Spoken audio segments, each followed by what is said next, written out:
Seminar for the year. Our speaker today is our own Francesc Baró from the Barcelona Lab for Urban Environmental Justice and Sustainability. He is has a PhD in environmental science, and he's a postdoctoral researcher with our lab, which is a part of ICTA at the UAB and IMIM, and his specialty is in ecosystem services. Thank you, Francesc. Thank you, Helen. Yeah, ecosystem services in cities. Sorry, in cities. In the urban context. Actually, I think it might be an interesting topic for IMIM, because the idea is that I think ecosystem services are an important pathway between green space, urban green space,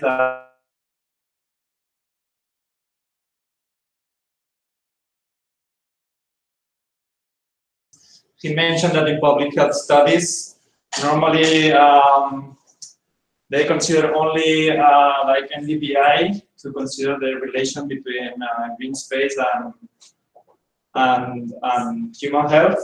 And I think that the ecosystem service approach can just be a good approach to move beyond this very simplistic approach of green space in cities. So I hope you find it interesting. This is the outline of the the outline of the presentation. First, I always start with some of the challenges of this urbanizing planet that we live in. Then I will explain a little bit more of how it comes this ecosystem service framework, and specifically in the urban context. Then I will focus on the air quality regulation service that I think it's relevant for the studies that are being done here. And finally, some implications for greening policies. So, yeah, we all know that we live in a urbanizing planet. Actually, probably have seen these numbers. Already, more than half of the population lives in urban areas, and it's expecting to grow. More than 3,000 million inhabitants are expected to be urban in 2050, according to UN prospects. And this will happen. Okay, this is the problem of the screen. I think here you should see also the countries, but anyway, you can see here the major cities in 1950, and that the idea is, or the trend is that in 2025, major cities will basically be in Asia and South America, Africa. So there's going to be a huge urbanization trend in these continents, and not so much in Europe and North America, but in all the other continents. That's going to be a huge impact in terms of urbanization. So this urban population growth basically is going to involve a huge urbanization. Actually, it's expected that 60% of the area projected to be urban in 2013, has yet to be built. It's one of the conclusions of this book that was published in 2013, like sponsored by the UN as well. So this is a pressing challenge. One of the special issues from this is science, yeah, in 2016. Say that, okay, the urban planet is here to stay, so the decisions we make today are about how we build and live in cities will affect many generations to come. So this is really on the scientific agenda, and of course also in the policy agenda through the Sustainable Development Goals. Probably you are aware of these goals for the Horizon 2030, and one of them, typically the 11th goal, is about sustainable cities. How can we make cities and human settlements inclusive, safe, resilient, and sustainable? These very catchy words that we all hear about, but are really difficult to implement in the urban context. And within this goal, one of the specific targets are to provide universal access to safe, inclusive, and accessible green and public spaces, in particular for vulnerable groups, like women, children, and persons with disabilities. I'm going to come back, of course, to the green space issue later. So we all know that there are different sustainability challenges in cities. And just to mention some, well, actually at the end, these are health impacts or health challenges, health urban challenges. Of course, the issue of social inequality that we are, of course, in our group assessing in different projects. The issue of climate change, you know, in cities, the exacerbating effect of urban heat island, for example, it's gonna be much more important than in rural areas, like heat waves, flash floods, droughts, and so on, are very much relevant in cities than probably in more rural areas. Then the issue of pollution that we know also very well, air pollution, noise pollution, and so on. And also the idea of that sedentary lifestyles are also a big problem in cities. So all of these challenges are already have a lot of health impacts. And the question is, okay, can urban greening policies or strategies do something about it? This is something that many practitioners and policymakers are starting to think that yes, that urban greening can address or at least contribute to address some of these challenges. But we will see if that's the case, or it's in some cases maybe the other way around. Okay, so what are ecosystem services and what are ecosystem services, especially in the urban context? So everything comes from this. Well, one of the milestones in the ecosystem service literature is the Millennium Ecosystem Assessment. Sorry, in 2005. It was a very relevant policy report from the, sponsored by the UN. And here you can see the definitions of natural capital and ecosystem services. Natural capital would be the elements of nature that directly or indirectly produce value for people. And ecosystem services, the nature's contributions or the natural capital contributions to human well-being. And later, especially in the European context, some other concepts came up. One of the two most important in the recent years are the green infrastructure concept, that you can see here the definition of the European Green Infrastructure Strategy. So the idea that we can just optimize the provision of ecosystem services if we plan strategically natural and semi-natural areas and other environmental features. This is a bit broad, but you can see here the definition. And more recently, this idea of nature-based solutions. Probably if you are involved in Horizon 2020 projects, you know about nature-based solutions. That's basically are defined by the European Commission expert group as actually to address this variety of challenges that I've mentioned before in sustainable, resilient, and efficient ways. But it's a very optimistic definition, so that nature can really have an impact in cities. But we will see later if that's really something too optimistic, or it can be really something that we can really apply in cities. So you can see that the trend has been that from the first idea of natural capital to nature-based solution, the trend has been to put more emphasis on the instrumental value of nature and also on the urban focus of nature in that sense. So just to mention, because probably you are not familiar with the ecosystem service framework, or maybe some of you, the first approaches were from the 70s and the 80s, especially were focused on the economic value of ecological functions. And in the 90s, this was an expansion of the monetary valuation, with one of the milestones, this paper in Nature in 1997, with economic valuation of the world's ecosystem services. That had a huge impact also at the policy level, because it was like saying that the economic value of all ecosystems in the world was like something like, I don't know, like 33 trillion US dollars or something like that. That was much more than the economic GDP of the world. Okay, there were a lot of contestation, of course, but at least it triggered a lot of debate on the issue of economic valuation of ecosystem services. Then in the 2000s, there was an increasingly policy relevance with the Millennium Ecosystem Assessment, as I mentioned before, and the TIP, the Economic of Ecosystem Services and Biodiversity, also an international initiative trying to consider this approach in economic terms.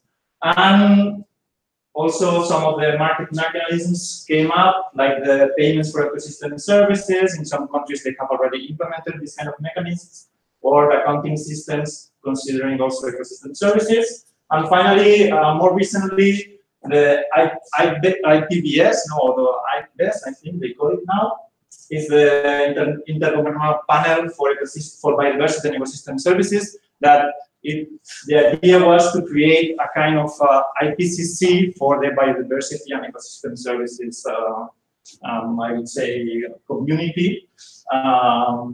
So it has been really relevant very recently because some of the reports of IPBES were published this year and with a lot of policy relevance. So, and now we also see that some of the ecosystem service-based planning and even impact assessment are being considered. So you will see that it is really a topic that is getting really operationalized in policy and planning.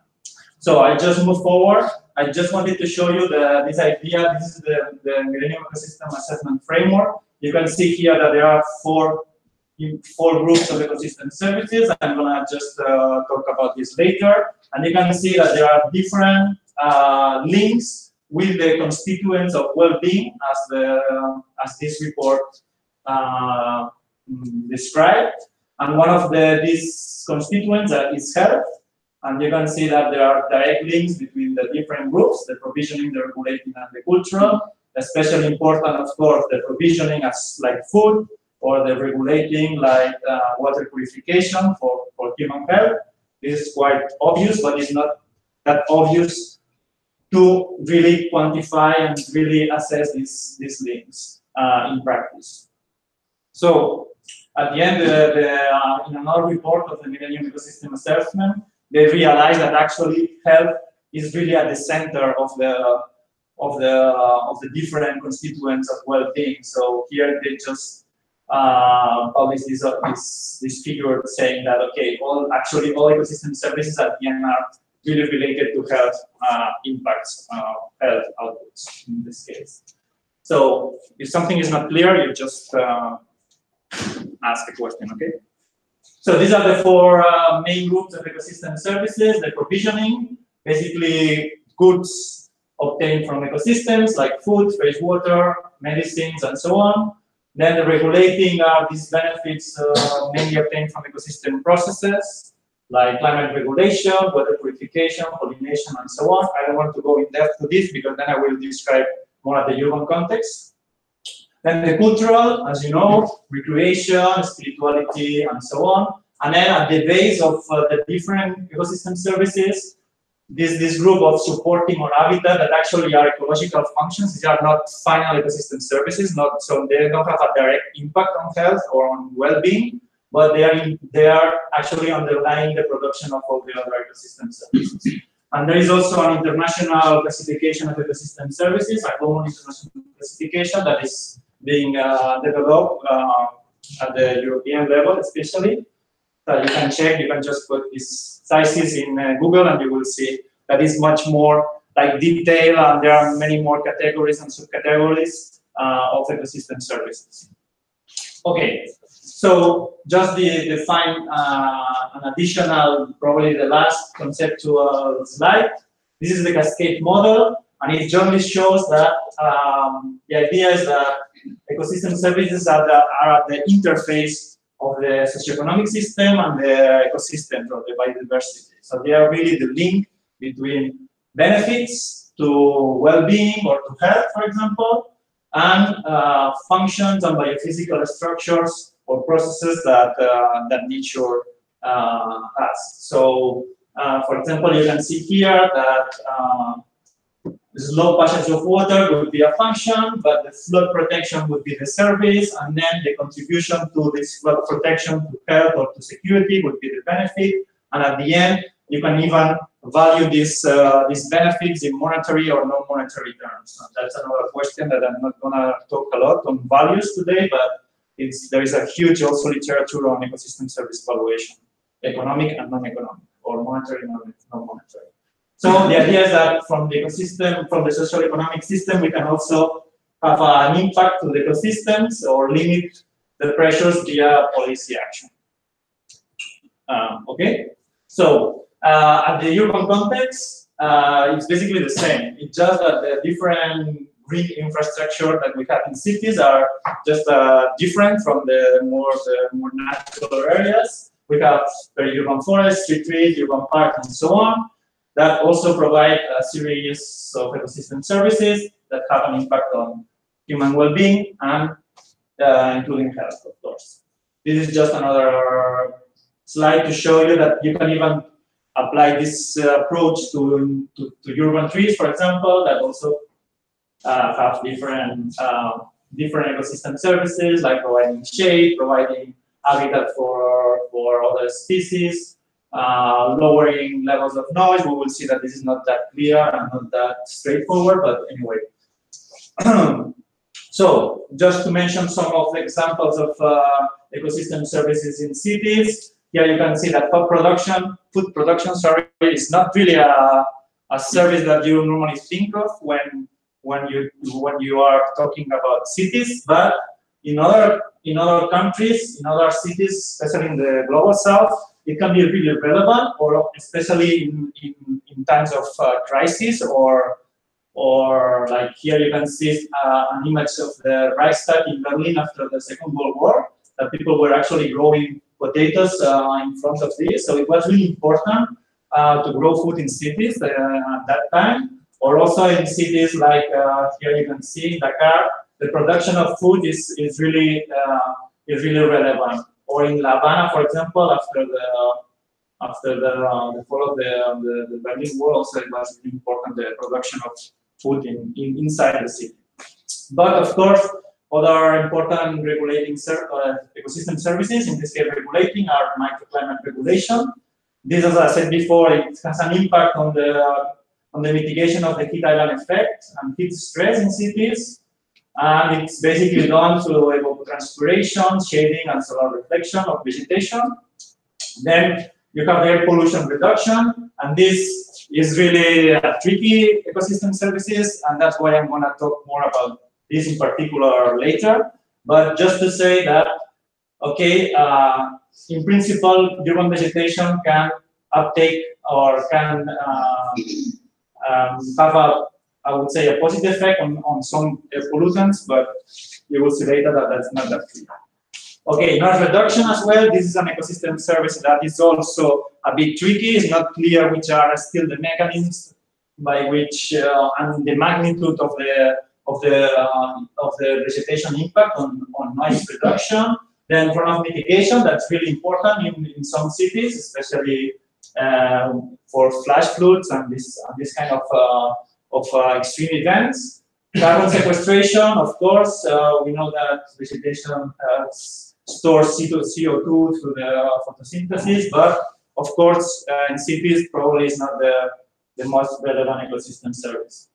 And then you have all the agricultural services that normally the cities, green space in cities were at least historically designed for providing this kind of services, especially opportunities for recreation and aesthetic appreciation, but also they are very important for cognitive development and learning. So, but of course, ecosystem services is like a positive approach to nature's values, but we all know that there are also ecosystem disservices or negative effects on of urban ecosystems, on human well-being and health. And just to mention some, you can see here some very clear disservices are the allergies caused by pollen, which has health impacts, or insect bites, or physical destruction of human infrastructure because of plant animals. This is still not really, I mean, in the ecosystem service literature, there is more and more articles assessing ecosystem services, but of course not so much as the positive side.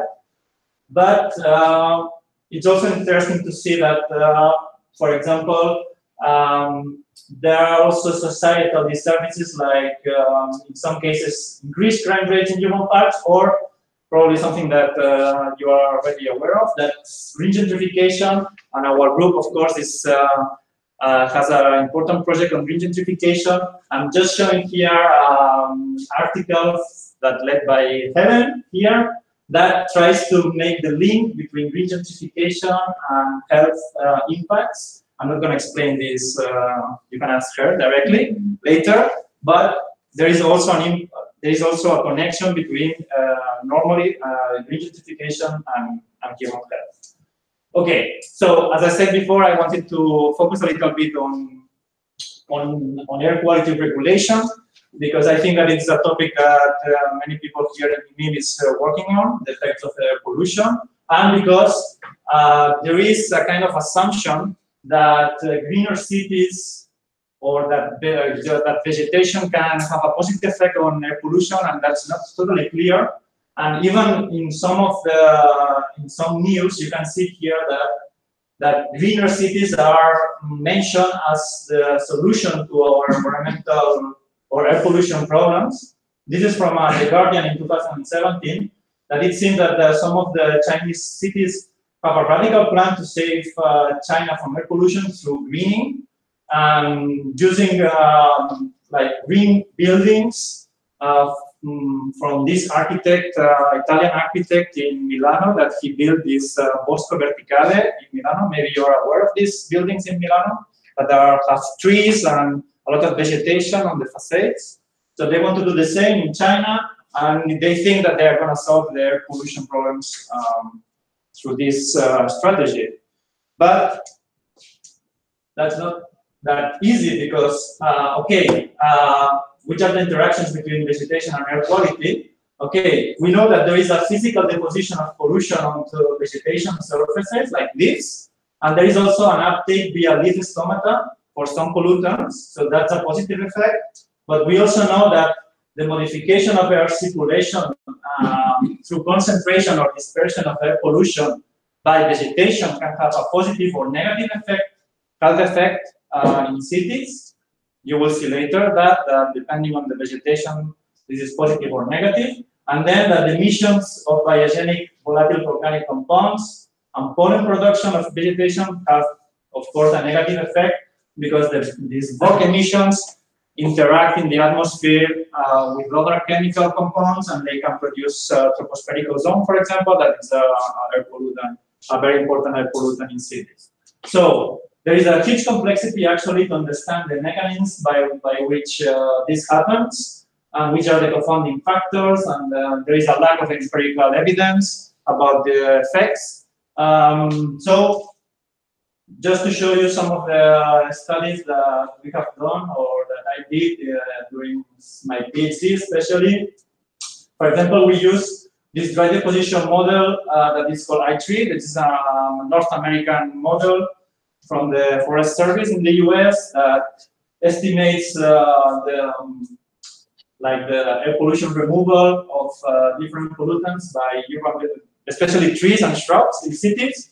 And we applied it to Barcelona, and we saw that for PM10, the contribution, considering city-based emission, was okay above 20%.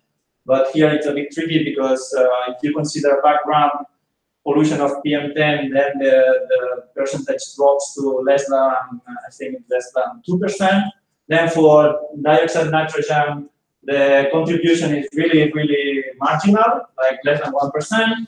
And for, well, this is not really air pollutant, but the CO2 equivalent, it's also very small if you compare to total emissions. And okay, it's more relevant if you consider that the previous target of the city council to reduce emissions based on activities that they directly manage. But if you consider the total, it's really marginal as well. So, and here I just wanted to show you another study from Novak, one of the researchers that developed the I3 model. They model PM 2.5 pollution removal by trees in 10 US cities, and also considering the associated health effects. And here you can see that maybe you cannot see, but these are some of the health effects. And actually, this paper that was published in, I think it was 2013, or I don't know, I don't remember exactly, but it has a lot of had a lot of contestation from other researchers, because you can see here some of the responses to the journal, because they were actually saying that there was a substantial effect in terms of health, but they didn't really show that the uncertainty related to the position velocity of air pollutants, for example, or the magnitude of the effects was really low in the case of the magnitude. You can see here some of these values, and that the uncertainty of these models is really very high in some cases. So it has to be really cautious when relating these ecosystem services with health outcomes, because you have all these limitations involved. So just show you also another example from Barcelona. In this case, is the metropolitan region of Barcelona.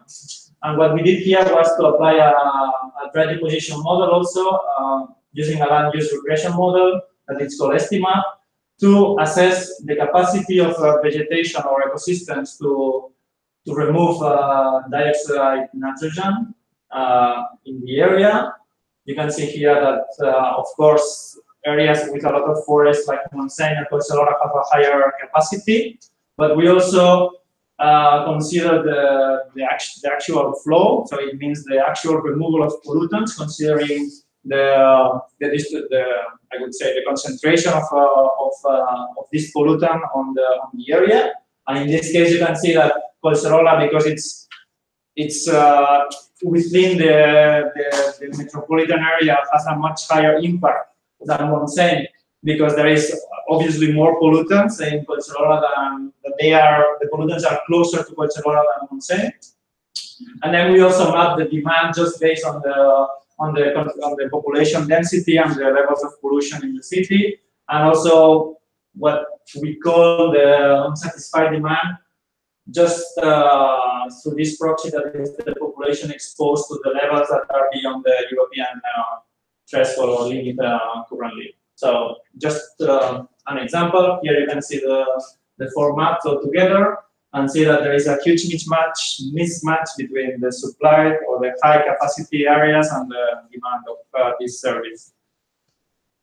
And to complicate the things even more, you can also assess the effect of urban vegetation on air quality in street canyons that are a very common, I would say, environment in cities. And I would say that this is also quite controversial still in the literature, but it seems that there is a consensus that trees in street canyons increase air pollution concentrations because they reduce the air pollution dispersion. You can see here a model from this paper of 2013. But it seems that other green infrastructure elements like green walls or green roofs or even shrubs located very close to pollution sources, here you can see this example, would have a positive effect on air quality at the street canyon level. So this is very complex, but trees would be negative in principle, but other kinds of vegetation could have a positive effect. So it's very complex. So just to start finishing with policy implications or implications for greening policies.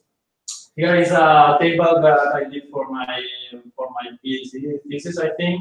Yeah, just saying that there is a lot of, so the scale is very important when dealing with ecosystem services.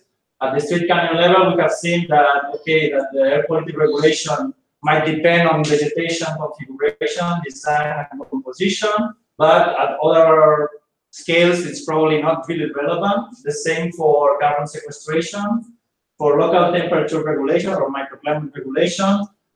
It seems that the evidence, the scientific evidence says that at least at the green space level, it's important that there is a really positive effect on the temperature, but not probably on other scales. This is also from another article more or less with the same conclusions, that we need still empirical evidence for some of these ecosystem services, but for others, for example, I haven't talked in my, or I haven't mentioned so much in my presentation, like the water quality or the runoff mitigation, or of course all the cultural ecosystem services that I was saying, that they have really a lot of impact, a lot of positive impact on human health in cities. And they are based on really robust empirical evidence. So we have to consider all the different ecosystem services to have a kind of holistic view on this topic. So what's important when we are planning for green infrastructure or nature-based solution is to consider these cross-sector interactions and these cross-scale interactions from the more site level to the more regional level. So peri-urban parks, agricultural land, or peri-urban agricultural land, stream canyons, and so on. And just some message, take-home message, like, of course, nature-based solutions are not always the solution, even if the European Commission thinks that they are always the solution, but actually we have seen that it's more, it's okay, it's probably common sense, but we should prioritize the pressures, or minimize the pressures, rather than increasing ecosystem service supply for some of these some of these challenges, like pollution, air pollution, noise, CO2 emissions, and so on. And then all urban nature counts. We have seen that there is a lot of, so the relevance of peri-urban areas is very important, but also very small green infrastructure elements like community gardens or even rooftop gardens. Yesterday on Tuesday we were in a workshop in a rooftop garden in Barcelona that they are doing a huge work in terms of social inclusion of vulnerable groups and that they are working on this rooftop garden. And finally, we need to consider the different ecosystem service synergies and trade-offs. So this is a claim for a more context-specific integrated assessment that considers also ecosystem services, but these services, and different social groups and different value dimensions. But good news is that, at least here in Catalonia, Barcelona, the public authorities are really taking up, or I would say take up this approach, and they are already, we are working, for example, with the Barcelona Provincial Council, producing ecosystem service maps at the province level, and they are already integrating these maps in urban planning instruments at the municipal level. So we are very happy about this. And at the Barcelona level, you know, some of these policy instruments that they have been recently implemented, like the Plac Lima, very recently, that actually they consider already green infrastructure as an important measure to increase the climate adaptation and the resilience of Barcelona for this goal. Also in terms of trees, in terms of the biodiversity and the infrastructure plan. So I would say that here policy or policymakers, at least, or at the technical level, they are really changing I'm not sure if it's the paradigm, but they are starting to understand that that the urban vegetation is not only an ornamental aspect of cities, but also a functional aspect, and that has to be considered as other infrastructures in the city, like water infrastructure and so on. And I think that's all from my side. So if you have any question, happy to answer.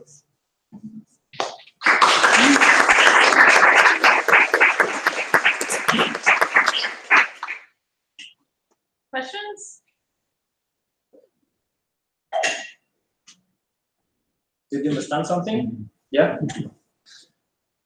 So how localized can we get in terms of the effects of ecosystem services? And you mentioned urban canyons as having a different effect from other parts of urban areas, but can for example, the metropolitan government in Barcelona say, when the urban form is of this type of greening, it will have a positive effect, this type of greening will have a negative effect, but when it's of another type, then it'll be a different things. Can you make a sort of recipe of that sort from ecosystem services? Is that detailed?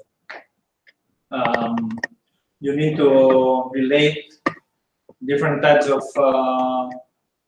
urban vegetation, for example, or greening. I was thinking of the other way. So if you know what kind of urban form you have, if you know that it's tall buildings with narrow streets, or that it's high density or low density, can you then know what type of greening will give you positive effects and what type of greening will give you negative effects?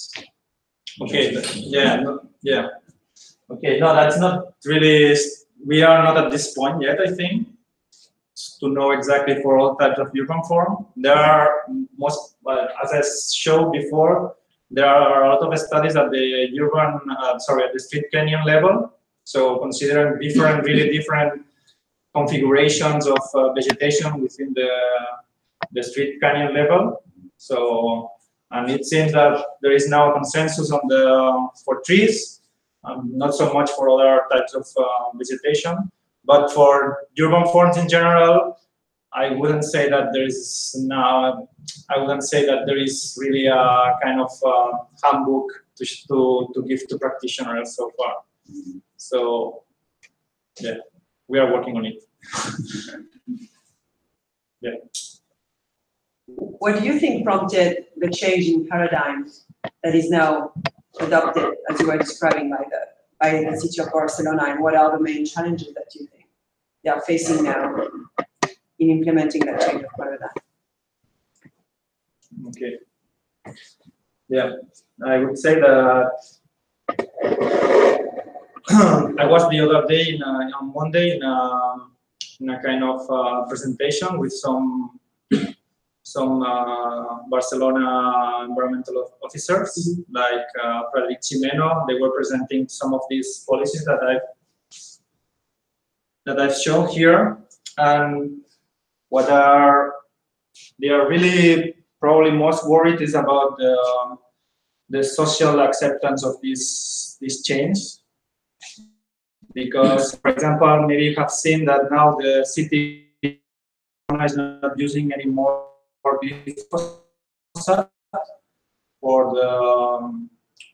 like controlling the weeds. So they have realized that some people some citizens in the city, they don't like this kind of in the streets. In the street trees. You have the how do you say?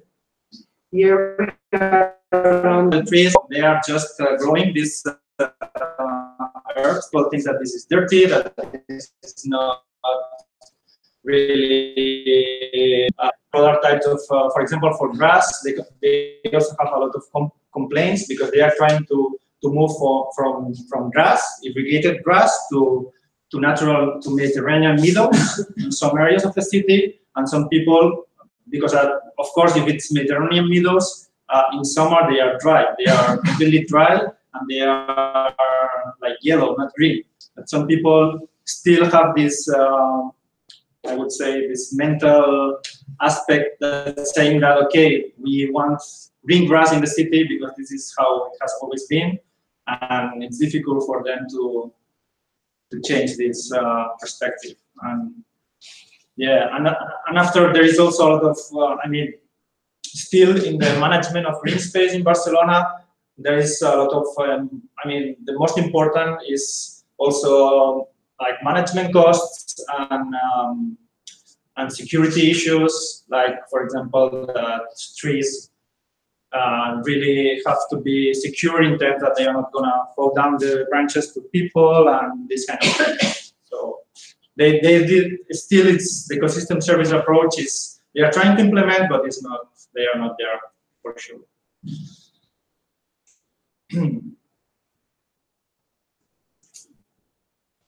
What do you think prompted that change? You answered the second question, but maybe not as much the first one. What do you think encouraged the city of Barcelona? What happened within the administration, within local leadership, to now really value, as you were saying? What was the why change there? What happened? I think that they are, they are putting a lot of emphasis on health issues now, And this is an approach that is very related to human well-being and health. So they are really, they see that they can make a healthier city considering this kind of functional aspects of vegetation. I would say that that's one of the most important things why they changed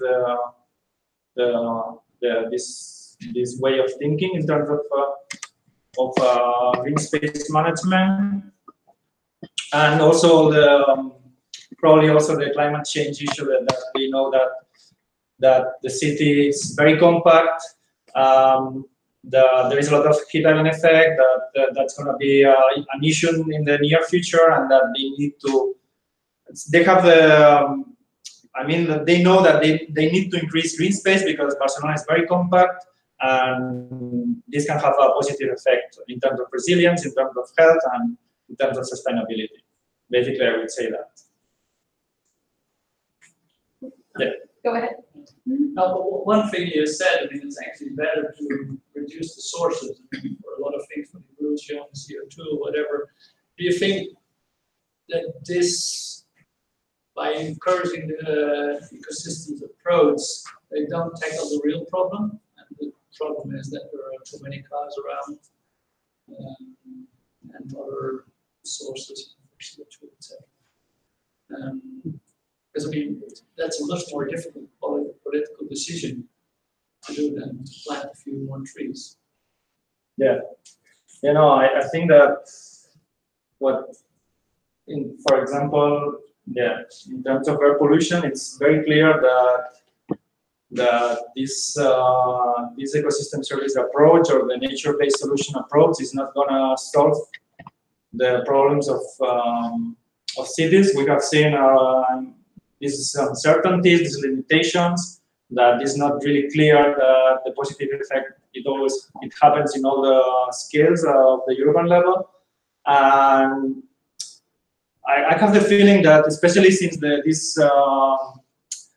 this concept of nature-based solution was taken up by the European Commission, that many people now is working on, okay, nature can have a huge impact on solving these challenges of air pollution, of noise, and that's not really backed up by science, by empirical evidence. So I think it's a bit, it would be a bit naive to think like the Chinese cities that they are going to solve their problems of air pollution with these buildings, and especially because, yeah, probably at the end, I haven't mentioned this, but some of these buildings, the very green buildings that have a lot of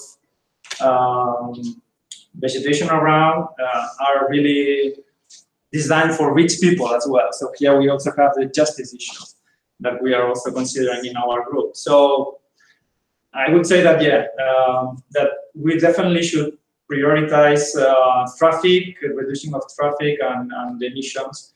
And actually, I would say that most part of the cities are really prioritizing this kind of policies, not really trying to solve this through nature.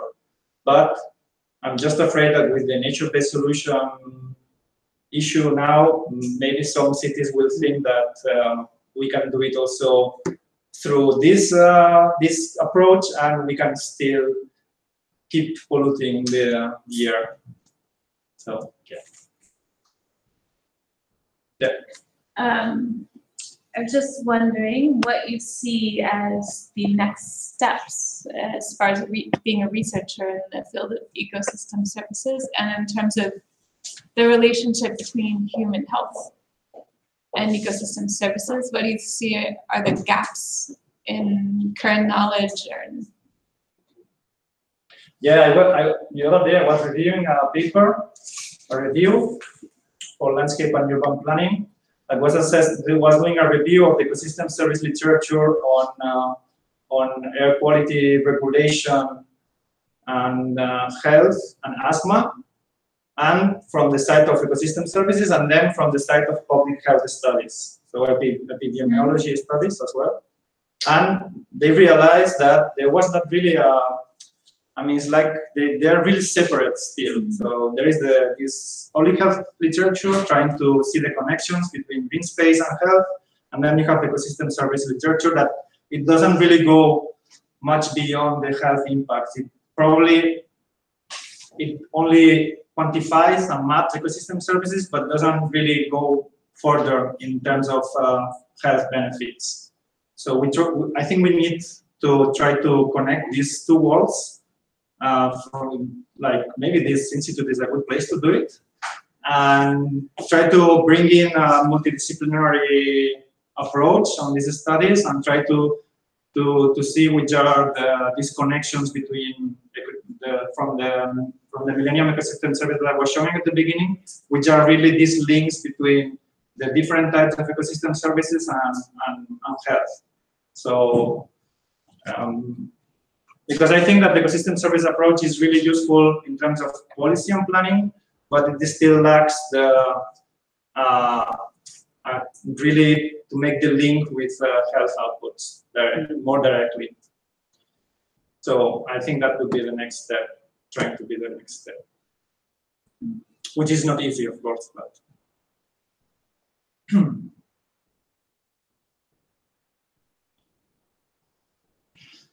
Something else? Any other question? I just had a comment actually going off what the gentleman had mentioned about maybe cutting back on like emission, if there's any talk of that. I know in Mexico City, they're doing something similar to this greening, adding plants to bridges within the city as a way of fighting their carbon and air pollution there. But also on Sundays, every Sundays, they have these active days. They've implemented this this program where they have these active days, and people are out walking or using other ways of active transport, biking, on a skateboard, you name it. But they don't have any transportation. They don't have any public transportation running on those days, and they also shut down some of the main roads. Also going, also to with the aim of fighting their air pollution. So do you think that that is something that other cities would look into, like China, for example? Because clearly, yeah, they're not going to fight. They're not going to overcome their air pollution problem with just urban greening. But is there any talk of, like, is that something that maybe Barcelona can think of, like the city here? Think of maybe also once a week, once a month, have active days where certain main roads are not operating. In Barcelona, I think that this happens once a year or something. Oh, once a year. There is a day, not Yeah, sure, the day of the bike, or that they close some of the main streets, like Passeig de Gràcia and other main streets, and they do some activities on the streets. But I think that Barcelona, especially with the superblocks issue, they are really trying to reduce the number of cars in Barcelona, but actually the mobility plan of Barcelona, the idea is that they want to reduce traffic, I think, by 20% at least, but this is very, very difficult to do. I mean, it's very challenging because you can try to implement like policies to do it, like for example, try to that the more pollutant cars don't go inside the city and so on, like the recent policy by the city council. But at the end, I think it's the most challenging is okay, what we do with all these cars, because if you implement the superblocks in Barcelona with the level of traffic you make, there is a chaos in the city. But maybe we should make the chaos, and then you will reduce the cars, because people will say, okay, I don't want to be in this chaos, but that's an issue of political will as well. How much do you see a political will at the metropolitan level?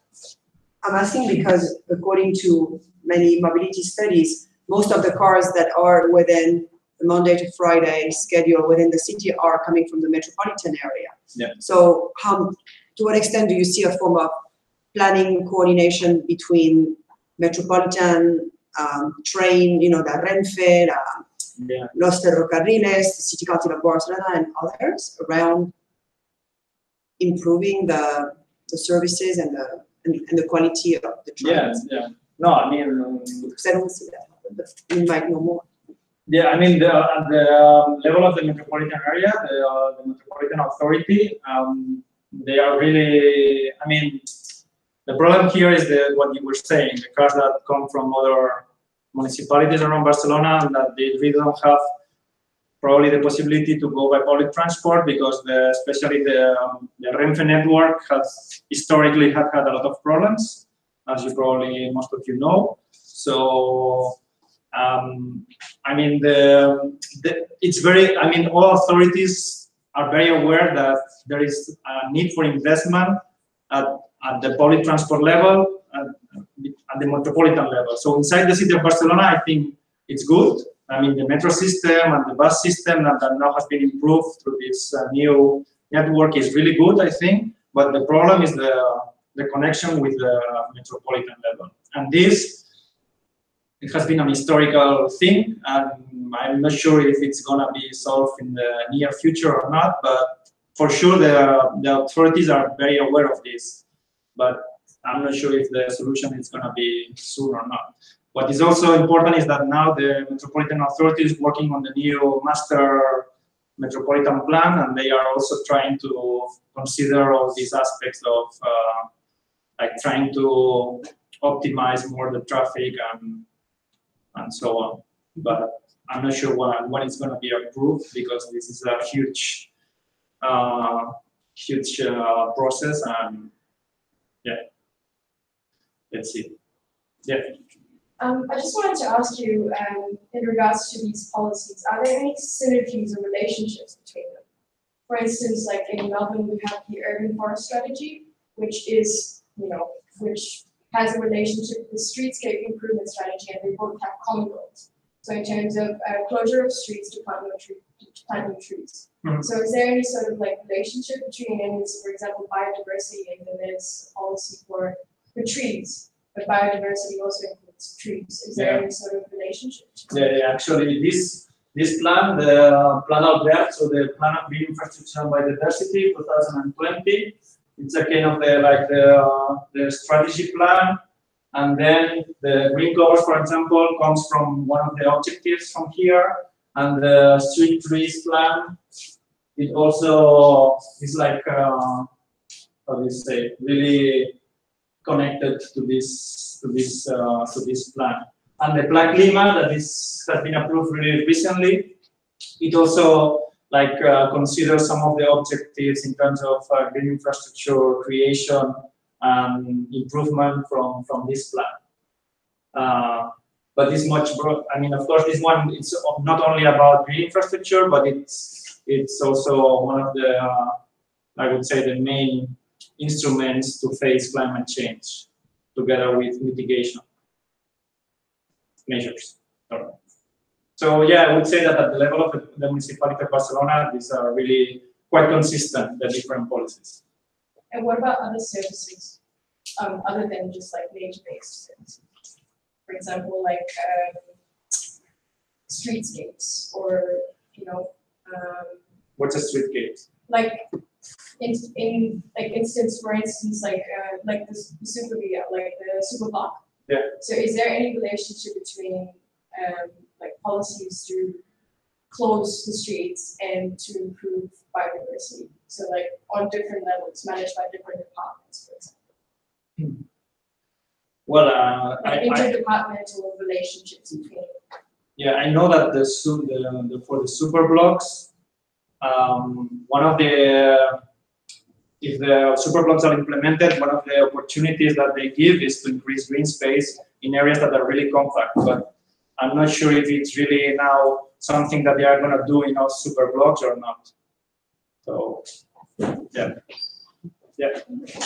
I'm wondering about the transdisciplinary issue. It seems, as you say, that nature-based solutions have sort of caught on, or they're fashionable in certain circles. But what is the buy-in among the urban and transport planners and architects themselves? So I have two questions. One, do you think they've really bought into the ecosystem services as a concept? And two, do they have the technical capacity to consider the complexity and appropriately incorporate it into their designs and plans? Because if you look at Barcelona and some of the major works, just to mention the rehabilitation of of the Macatobor, behind the Boqueria, these are all very large projects that have happened very recently, and it's the opposite. It's anti-green. It's taking out green even and putting in cement everywhere, right? And so, yeah, there might be these policies on paper which are done by Parks and Jardins or the Oficina del Clima, but the people who are responsible for the planning and winning the contracts for doing the building, it just doesn't seem that they're on the same page at all, and maybe they don't even have the capacity, the complexities that you're talking about. Yeah, no, that's true. But for example, Napa, this green roof contest has been approved, and there are 10 examples of green roof that are going to be built, funded by the city council, up to 100,000 euros. So this is something that, I mean, it was led by architects, most part of this project, or engineers. And it's really, that's going to be green for sure, because these are green roof projects. But it's true that in some of the other major, some of the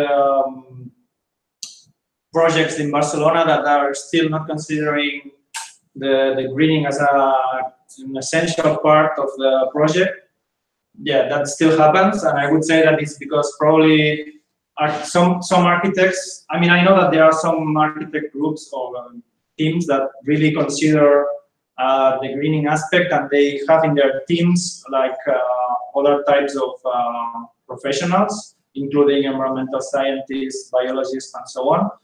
But yeah, maybe some of them are still not.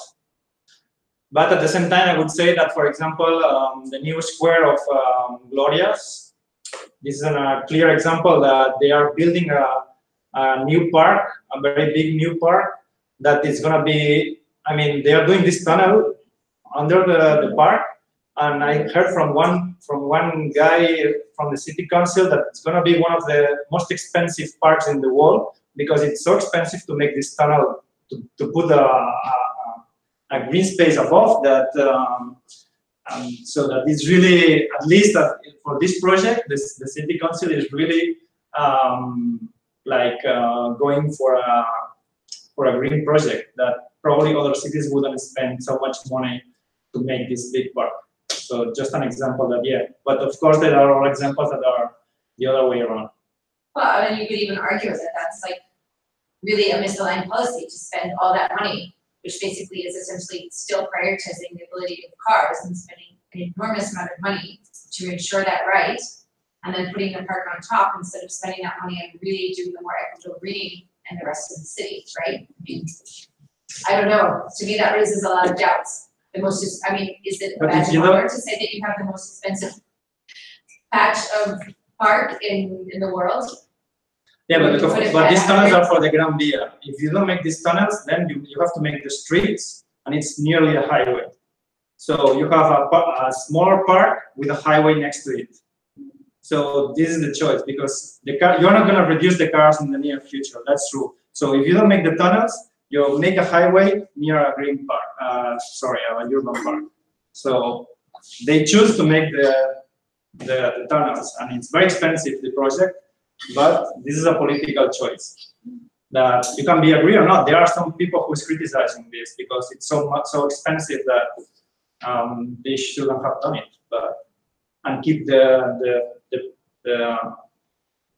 thing that was before that. You know that the cars were like on the top. Yeah, or like in San Francisco when the earthquake knocked down that street, they just took it down and didn't put up a replacement, and now they have a beautiful yet very gentrified, expensive waterfront. I mean, that can also be a choice, right? To just not prioritize the cars.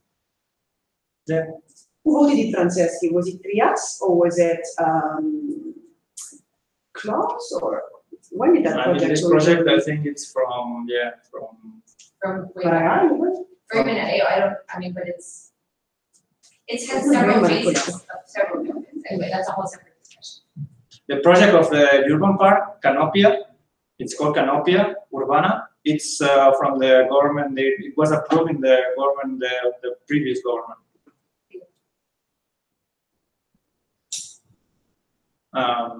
Yeah, okay, so any other question? It's already past 1 o'clock, so maybe it's time to wrap up.